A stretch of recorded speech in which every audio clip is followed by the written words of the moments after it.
Hello everyone, welcome back to accountants YouTube channel. As you all know, CAT 2025 के registration start हो गए हैं। Yes right, आज से ही स्टार्ट हुए हैं। अभी तक हमारे हिसाब से सुबह 10 बजे स्टार्ट हुआ था। अभी तक 6-7 घंटे में ऑलमोस्ट 4500 प्लस लोग ऑलरेडी कैट के लिए रजिस्टर कर चुके हैं। तो this is a detail form filling video जिसमें मैं आपको कैट का फॉर्म कैसे फिल करना है इसके बारे में बताऊंगा। एंड आपकी जो भी पॉसिबल क्वेरीज हैं related to your work ex, related to 10-12 marks, related to your work ex कब तक होगा, रिलेटेड टू कैटेगरी सर्टिफिकेट कैसे है, रिलेटेड टू क्या क्या डॉक्यूमेंट्स चाहिए, सारी की सारी क्वेरीज मैं इस वीडियो में आपकी सॉल्व कर दूंगा। अगर फिर भी कोई क्वेरी रह जाती है तो डिस्क्रिप्शन में एक व्हाट्सएप ग्रुप का मैं आपको लिंक लगा के दे देता हूं, जिसमें ज्वाइन करके आप मेरे से और iQuanta के बाकी मेंटर्स से अपनी सारी की सारी क्वेरीज को एड्रेस कर सकते हैं। इसमें मैं आपको फॉर्म फिल करके नहीं दिखाऊंगा because again that's a very tedious process और उसकी नीड भी नहीं है बिकॉज काफी सारी पर्सनल इंफॉर्मेशन होती है जो ब्लर करना पड़ेगा। तो इसलिए कैट ने एक रजिस्ट्रेशन गाइड दे दी है कैट की खुद की वेबसाइट पे, जिसके थ्रू मैं आपको एक्सप्लेन करने वाला हूं। तो सबसे पहले तो देख लेते हैं कि रजिस्ट्रेशन गाइड कैसे है, आपको कैसे फिल करना है और किन चीजों का आपको ध्यान रखना है। तो चलिए शुरू करते हैं और देखते हैं कैट की रजिस्ट्रेशन गाइड और आप लोगों को कैसे रजिस्टर करना है। तो गाइस सबसे पहले जैसे आप कैट की वेबसाइट पे जाओगे, that is imcat.ac.in, you will see a registration guide under the quick tour. अब जैसे इस पे क्लिक करोगे पीडीएफ ओपन हो जाएगी जो मैंने ऑलरेडी एक दूसरे क्रोम टैब में ओपन कर रखी है। तो इसमें हमारे पास पूरा का पूरा डिटेल है, 22 पेज की आपकी पीडीएफ है जिसमें आपको पता चल जाएगा कि आपको कैट का फॉर्म कैसे फिल करना है। तो स्टेप बाय स्टेप हम देखते हैं कैसे करना है। तो फर्स्ट थिंग फर्स्ट, यही IMCAT की वेबसाइट है आपके पास। आप आज से लेके 13 सितंबर तक रजिस्टर कर सकते हो। 13 सितंबर 2025 is the last day to register for CAT 2025। और सबसे पहले की ये बेसिक ओवरव्यू है बिफोर यू रजिस्टर। ये सारी चीजें हैं कि एलिजिबिलिटी क्राइटेरिया वगैरह तो आई गेस आपको आइडिया होगा। एलिजिबिलिटी के लिए इस 50% आपका ग्रेजुएशन में होना चाहिए and even if you are a final year तब भी आप एलिजिबल हो। If you are from category SC ST PWD तो आपके लिए ग्रेजुएशन का जो मिनिमम क्राइटेरिया है वो 45% हो जाता है। तो सबसे पहला और सबसे important step is register for user ID and password. अब यार यहां पर ये होता है कि आप सही डिटेल्स डालो, कोई स्पेलिंग मिस्टेक ना करो, डबल चेक करो, तो वो आपके लिए बेटर रहता है। सबसे पहले क्या रहता है कि न्यू कैंडिडेट रजिस्टर, यहां पे आपको न्यू कैंडिडेट रजिस्ट्रेशन पे आपको जाना है। यहां पर जैसे न्यू कैंडिडेट रजिस्ट्रेशन पे रजिस्टर बटन है, आप उस पर क्लिक करते हैं, आपको कैट का रजिस्ट्रेशन फॉर्म दिख जाएगा। यहां पे आपकी कैट रजिस्ट्रेशन की जर्नी स्टार्ट हो जाएगी। और इसमें क्या है कि सबसे पहले आपको अपना नेम डालना है, नेम ऑफ कैंडिडेट। आपका जो भी पूरा नाम है आपकी 10th और SSC सर्टिफिकेट में वो सेम होना चाहिए। जो भी आपकी 10th क्लास की मार्कशीट है उसमें आपका जो नाम है वो होना चाहिए। यहां पे कैट ने स्पेसिफिकली नोट डाला हुआ है, candidate name should be entered exactly as it appears in 10th और SSC सर्टिफिकेट। अब बहुत लोग यहाँ कंफ्यूज हो जाते हैं कि सर मेरा मिडिल नेम भी है, 10th फॉर्म में मेरा मिडिल नेम नहीं था, लेकिन वो फिर भी मिडिल नेम के साथ डाल देते हैं या वैसा वैसा भी हो जाता है। तो यहाँ पे ये चीज का ध्यान रखना कि जो आपकी 10th की मार्कशीट में आपका नेम है वही नेम आप यहाँ पे फिल कर रहे हो। डेट ऑफ बर्थ के लिए बेसिकली यहाँ पे आपका एक कैलेंडर होता है, उस कैलेंडर के थ्रू आप अपनी डेट ऑफ बर्थ को चूज करके सेलेक्ट कर सकते हो। ईमेल एड्रेस और confirm email address, email address basically 2 बार डालना है जस्ट बिकॉज क्योंकि आपकी ईमेल और आपके फोन नंबर के थ्रू ही कैट सारी की सारी कम्युनिकेशन करता है, तो इसलिए वो डबल चेक करते हैं आपका ईमेल भी और आपका मोबाइल नंबर और कंट्री। मोस्टली आप लोग तो इंडिया से दे रहे होगे but obviously a lot of people give from out of India as well, तो वहां पे आप अपनी कंट्री सेलेक्ट कर सकते हो। और जब आप ये सारा का सारा कर दोगे you will generate N OTP। वो OTP आएगा, आप जैसे जनरेट OTP के लिए करोगे आपके सामने एक नई पॉपअप स्क्रीन खुलेगी। उस पॉपअप स्क्रीन पे बेसिकली कैप्चा के नंबर्स होते हैं, वही कैप्चा का नंबर आप जैसे ही डालोगे you will get an OTP on your mobile number and OTP on your email ID. दोनों OTP अलग अलग हैं और आपको दोनों OTP को वैलिडेट करना पड़ेगा। वैलिडेट के लिए कुछ नहीं है, बस जैसे ही आपके पास OTP आया, कैप्चा आपने भर दिया, उसके बाद ईमेल OTP को आपने ईमेल वाले बॉक्स में डालना है और फोन नंबर वाले OTP को आपको फोन नंबर वाले बॉक्स में डालना है। तो आप जैसे ही वो डाल के वैलिडेट OTP क्लिक करोगे दोनों चीजें वैलिडेट हो जाएंगी। आई हेयर बाय डिक्लेयर एक कंफर्मेशन चेक बॉक्स होगा, उसके बाद एक कैप्चा फिल करोगे तो आपका कैट का रजिस्ट्रेशन हो जाएगा। उसके बाद आप कैट के रजिस्ट्रेशन पेज पे चले जाओगे जहां से आप अपनी एप्लीकेशन को एक्सेस कर सकते हो। एंड बाय चांस यार कि आप नहीं करना चाहते, अभी आप सिर्फ रजिस्टर करके छोड़ना चाहते हो, तो आपने रजिस्टर कर लिया। उसके बाद what you can do is कि आपके मेल आईडी पे एक आईडी और पासवर्ड आएगा, कैट रजिस्ट्रेशन का आईडी और पासवर्ड आएगा, जिस आईडी पासवर्ड को आप सेव करके रखोगे because that is going to help you on your log in. तो आईडी पासवर्ड आपको कैट अपने मेल के थ्रू खुद ही जनरेट करके दे देता है। अब next step is log in to CAT 2025 website. यहां पर आपने न्यू कैंडिडेट रजिस्टर कर दिया, उसके बाद second box is register candidate log in. अगर मैं आपको यहां पे जाके दिखाता हूं तो ये रहा एक रजिस्टर कैंडिडेट लॉग इन वाला कॉलम। यहां पर अगर आप जाओगे तो यहां से आप लॉग इन कर सकते हो। यहाँ पे अगर आप रजिस्टर कर रहे हो, आप लॉग इन करोगे तो बेसिकली आपके पास एक नया टैब खुल जाएगा जहां पे आप अपना आईडी पासवर्ड जो भी कैट ने भेजा है, यूजर आईडी और पासवर्ड आपको कैट जो मेल करा होगा उससे आप फिल करोगे, कैप्चा फिल करोगे तो आप उसको लॉग इन कर सकते हो। ये आपकी डिटेल्स है बेसिकली, आपकी यूजर आईडी, आपका नेम, आपका first name, date of birth, country, mail ID आपको दिखा रहेगा। इसके बाद यहाँ पर गो टू एप्लीकेशन का एक आइकन है, ये गो टू एप्लीकेशन ले जाएगा आपको आपकी कैट की एप्लीकेशन पे। जैसे आप इस पे क्लिक करोगे आपका एप्लीकेशन फॉर्म खुल जाएगा कैट का। अब यहाँ पे आपके पास 6 अलग अलग हेडिंग्स रहती हैं। First of all is your personal details, basically वही आपका नाम, फादर्स नेम, जो जो इसमें होता है वो भी हम पूरा कवर करेंगे। वीडियो में बने रहिए, आपको पूरा का पूरा लग जाएगा। अगर वीडियो बहुत ज्यादा लंबा है तो will also attach a time stamp, तो आप उसके हिसाब से भी देख सकते हो कि आपको अगर कोई स्पेसिफिक सेक्शन को देखना है। पर्सनल डिटेल्स हो गया, एकेडमिक हो गया, वर्क एक्सपीरियंस हो गया, प्रोग्राम, टेस्ट सिटी और डिक्लेरेशन तो इस बेसिकली कि हाँ यार मेरी सारी डिटेल्स सही है, is just a check. So now let's see कि पर्सनल डिटेल्स में हमें क्या क्या डालना है। सबसे पहले इस कैंडिडेट नेम, ऑब्वियसली कैंडिडेट का नेम तो वो ऑटो फेच हो जाएगा, लाइक आपने रजिस्ट्रेशन के टाइम पे जो नेम डाला होगा दैट इज फाइनल, वो वहीं से आपका नाम या फेच कर लेगा। And now it is not editable because वहां पे आप एक बार चेक करोगे फिल करने से पहले। उसके बाद कैंडिडेट फर्स्ट नेम, आपका लास्ट नेम, मिडिल नेम है या लास्ट नेम है तो ऑप्शनल है, आप डाल सकते हो, नहीं है तो you can leave these columns blank. जो कॉलम में एस्ट्रिक का साइन है only these columns are compulsory, ये तो फिल करने ही करने हैं। उसके अलावा जिन कॉलम में नहीं है they are optional, like if you have you can fill it, else it's not required. Then your father's name, mother's name and spouse name, like if you're married so you can fill your spouse name, and then your date of birth, gender, nationality, category, for example this is someone from Bahrain, like whose example is taken, आप लोग तो Indian mostly India से हो तो India ही भरोगे Indian. And your category basically your SC ST general EWS OBC जो भी आपकी कैटेगरी है, एक ड्रॉप डाउन है आप जहां से सिलेक्ट कर सकते हो। और उसके अलावा if you belong to PWD तो यहाँ पे यस करना है, इफ नो तो just click on no. And अगर आप एक PWD कैंडिडेट हो तो यस करने के बाद आपको एडिशनली कुछ डिटेल्स डालनी होंगी which are basically your disability measures, percentage of disability, PWD UDID number, PWD category, do you require wheelchair support and scribe requirement, like basically if these are required by you तो आप fill कर सकते हो। और disability certificate को आपको as a PDF document में scan करके अपलोड करना होगा। और साथ साथ अगर आप कैटेगरी से हो EWS NC OBC और SC ST तो भी आपको वो डॉक्यूमेंट अपलोड करना पड़ेगा। और जो है कि कैट 2025 की वेबसाइट पे उसका सैंपल फॉर्मेट भी आपको मिल जाएगा और आप गवर्नमेंट ऑफिशियल पे जाओगे तो वो आपको क्या कहते हैं वो इश्यू भी कर देंगे, लाइक। और by chance if you are from PWD category and you need a scribe for that test, आपको खुद के लिए स्क्राइब अरेंज करना होगा and you will have to fill the scribe affidavit form.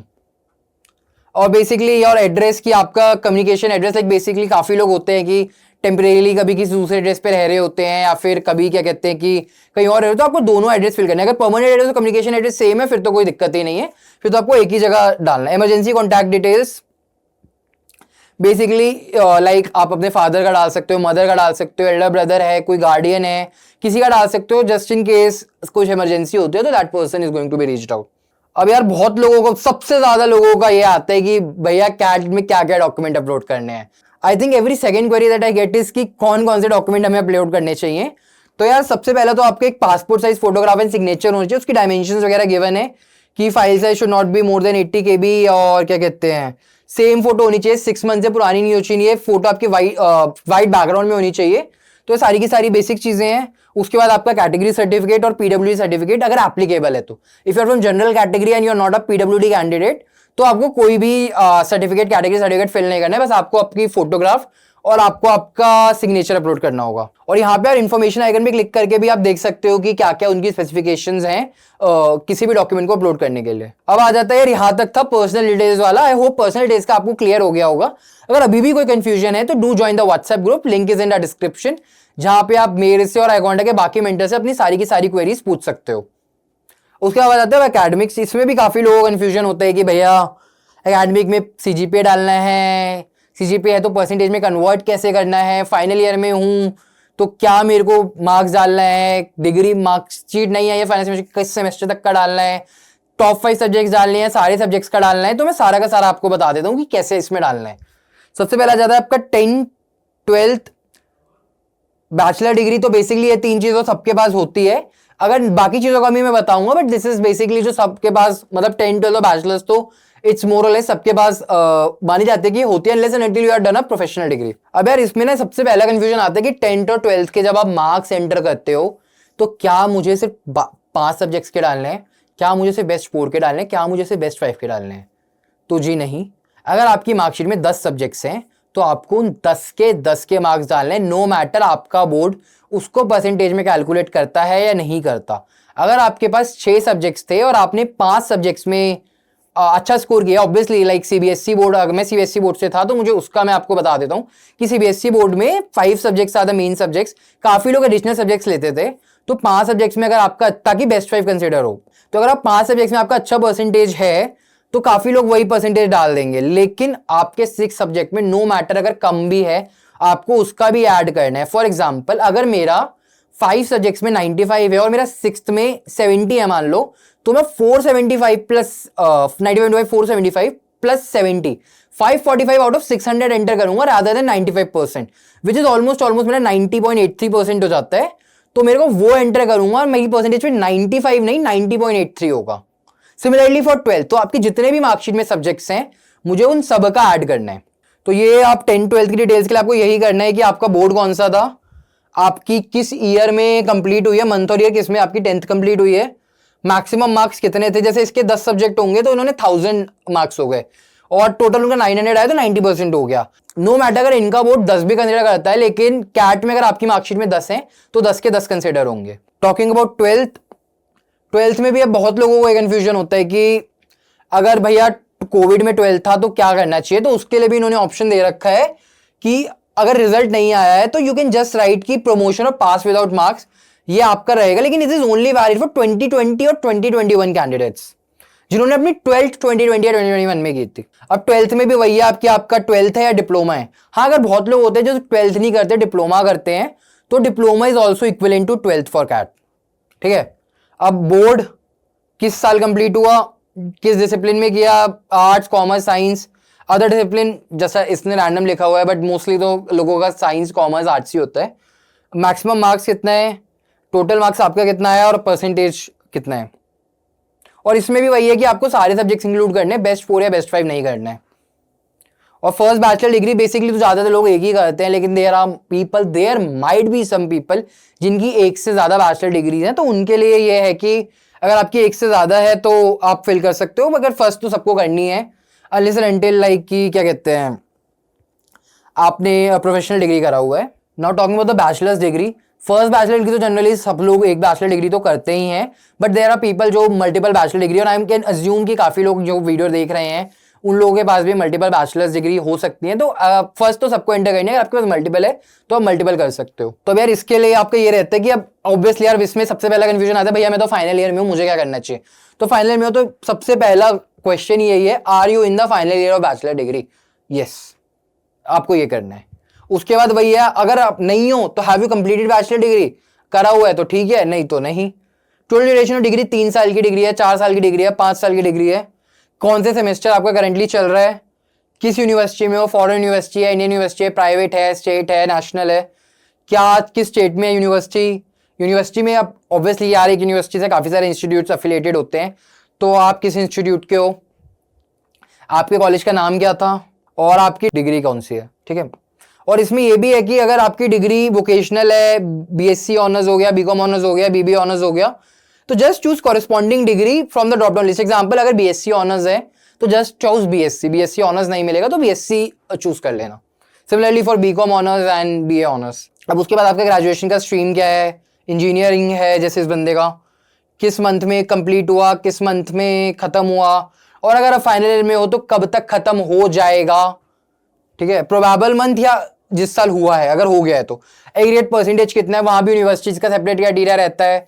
Like अगर आपकी यूनिवर्सिटी का कोई सेपरेट क्राइटेरिया है, सीजीपीए मल्टीप्लिकेशन का फैक्टर है, तो वो एंटर करना, वरना कैट इंटू 10 स्टैंडर्ड लेता है अगर आपकी यूनिवर्सिटी का नहीं है तो।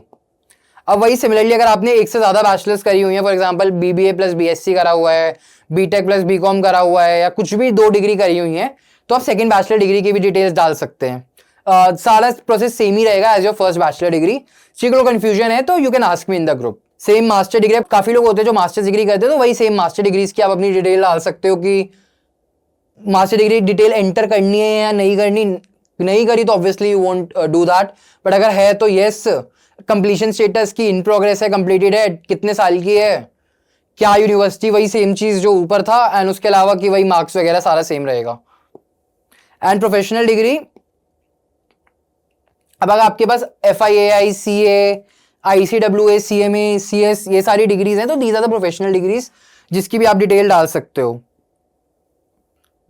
सो बेसिकली इसमें ये है कि आपके पास are you fellow of institute of actuaries of India, basically अगर आप एक्चुरियर किया हुआ है तो उसके लिए ये कितना परसेंटेज था, किस साल स्टार्ट किया था, कब खत्म किया, ऐसी बाकी भी अगर और भी ज्यादा एक से ज्यादा प्रोफेशनल डिग्रीज हैं तो वो सारी भी आप डाल सकते हो कि इन प्रोग्रेस है, कंप्लीटेड है, और इस तरीके से आप फिल कर सकते हो। अब यहाँ से आप सेव एंड नेक्स्ट करोगे तो आ जाएगा आपका वर्कएक्स वाला।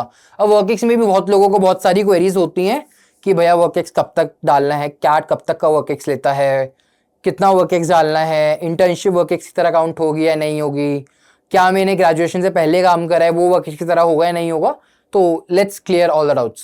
तो यार देखो, कैट ने स्पेसिफिकली लिखा हुआ है enter your experience in days as on July 31, 2025। No matter आप कैट का फॉर्म आज 1 अगस्त को भर रहे हो, आप मे बी वीडियो 3-4 दिन बाद देख रहे हो, 4 अगस्त 5 अगस्त को देख रहे हो, आप तब भर रहे हो, अब लास्ट डे पे 13 सितंबर को भर रहे हो, नो मैटर आप कैट का फॉर्म कब भर रहे हो, आपका जो वर्कएक्स डालना है वो 31 जुलाई तक ही डालना है। 31 July is the last date to fill your work ex. Suppose मैंने जून 2024 से काम करना स्टार्ट करा तो मेरा वर्कएक्स टिल जुलाई 31, 2025 14 मंथ्स का होगा, तो वही मेरा वर्कएक्स काउंट होगा। उसके अलावा उसके बाद का वर्कएक्स नहीं होगा।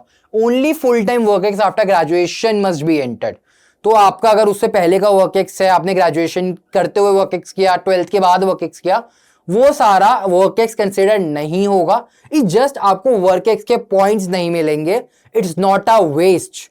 बहुत लोग मुझे कहते हैं इसका मतलब मैंने 12th में काम किया है, 12th से पहले किया है, ग्रेजुएशन से पहले किया है, ग्रेजुएशन के साथ किया, वो वेस्ट है। वो वेस्ट नहीं है, इंटरव्यू में आप उसके बारे में डिस्कस कर सकते हो। इट जस्ट कैट के फॉर्म में आपको उसके पॉइंट्स नहीं मिलने वाले। And again, part time, project, internship, articleship, pre graduation work ex will not be considered as work ex. ये भी काफी लोगों को वेरी होता है कि भैया आर्टिकलशिप करिए, भैया इंटर्नशिप करिए, भैया पार्ट टाइम करा है, भैया फ्रीलांसिंग है, वो सब वर्कएक्स कंसिडर नहीं होता है। और अगर आपके एक्सपीरियंस में ब्रेक है कुछ डेज का तो यू कैन एंटर इट। और जैसे आपके अगर मल्टीपल कंपनीज में काम है तो आपको ऐसे ऐड करना है, जैसे first name of the first organisation, किस डेजिग्नेशन पे थे, कब स्टार्ट किया, कब एंड किया, कोई ब्रेक है तो एंटर कर दो, कितने दिन का एक्सपीरियंस है। अगर आपका एक से ज्यादा कंपनी का है, ऐड न्यूरो, ठीक है, उससे भी ज्यादा है, ऐड न्यूरो, जितनी कंपनीज में आपने काम करा उतना फिल कर सकते हो, बट 31 जुलाई तक ही होना चाहिए। तो ये वर्कएक्स का था। अगर आपको वर्कएक्स से रिलेटेड भी कोई क्वेरी है तो लेट अस नो, आप कमेंट सेक्शन में पूछ सकते हो और you can join the group and ask us. अब आ जाता है वर्कएक्स के बाद, यहाँ पे आपने अपनी डिटेल्स वगैरह सारे डाल दिए, पर्सनल हो गया, एकेडमिक हो गया, वर्कएक्स हो गया। अब आ जाते हैं प्रोग्राम्स। IIM काफी सारे प्रोग्राम्स ऑफर करते हैं, बहुत लोगों को इसके बारे में पता ही नहीं होता है। मेरे को लगता है नेक्स्ट स्क्रीन पे बहुत सारे लोग बहुत चीजें पहली बार देखने वाले हैं, तो चलिए देख लेते हैं ऐसा क्या है। तो देखिए, IIM अहमदाबाद ही 4 प्रोग्राम्स करा रहा है। IIM Ahmedabad PGP, which is your normal 2-year long PGP program, FABM, which is their agriculture business management program, EPGD ABA and doctoral program। अगर आपको IIM अहमदाबाद से PhD करनी है तो this is the programme. And उसके अलावा जो जो प्रोग्राम के लिए इंटरेस्टेड हो आप वहां पे चेकबॉक्स कर सकते हो। फॉर एग्जांपल, मुझे IIM अहमदाबाद के PGP के लिए इंटरेस्टेड है, I do a checkbox.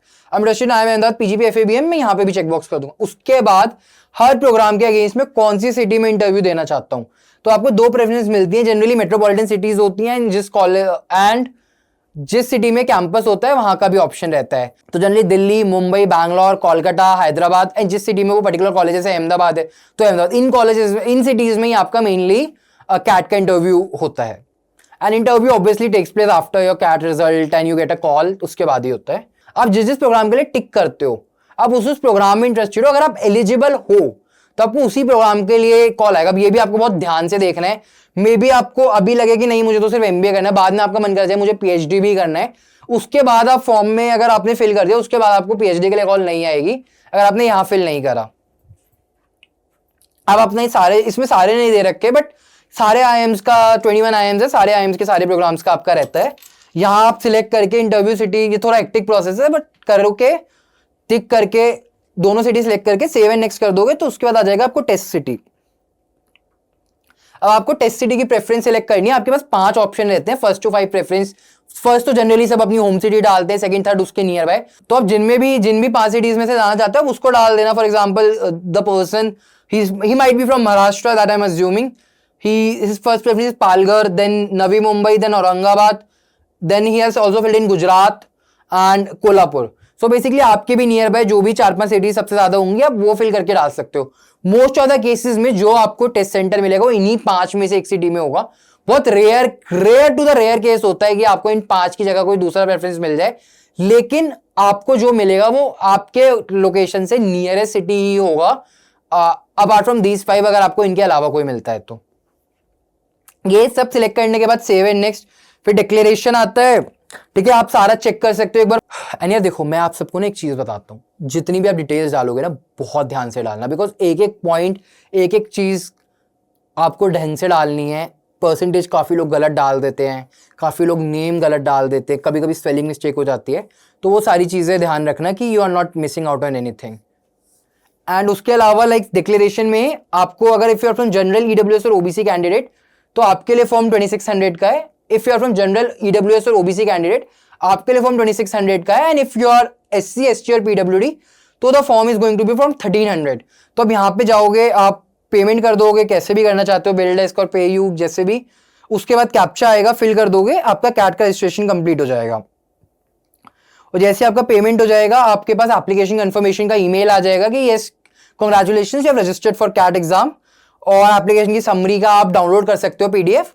And candidate का हेल्प डेस्क का नंबर है जिससे आप बाई चांस कोई भी क्वेरी होती है तो आप उनको रीच आउट कर सकते हो। ये भी सारा का सारा रजिस्ट्रेशन गाइड में है। This was a brief about the CAT registration process. अगर आपको स्टिल कोई क्वेरी है तो do join the WhatsApp group. आप वो ग्रुप ज्वाइन करके हमसे क्वेरीज पूछ सकते हो, link is in the description. Thank you so much for being with iQuanta। All the best for CAT 2025।